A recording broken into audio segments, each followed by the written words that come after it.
Tekli makan, aslın bir tehtin makan. Asıllarını qeritib, uyquda yatqan.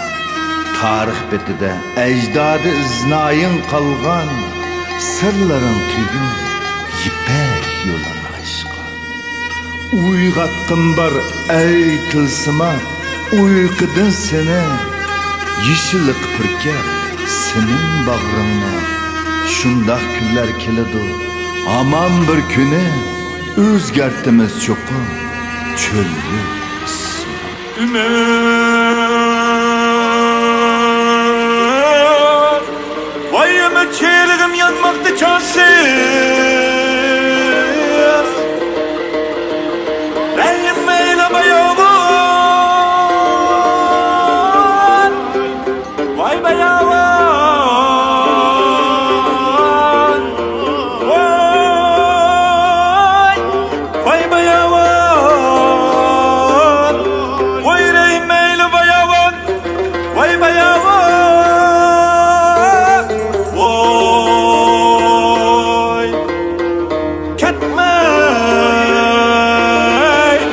namsız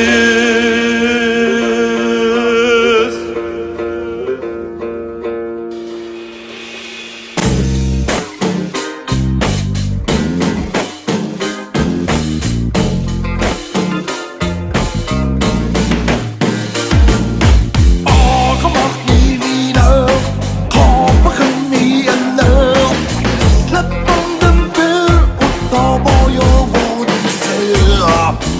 Arzuyum solda Şatmay mezilge Utmay kaldı Şuradan başlam gönlülge Yoldu kıyğanca Çöldu kıyğanca Dönsem ben ussuzlukta Vay vay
Çöldu kıyğanca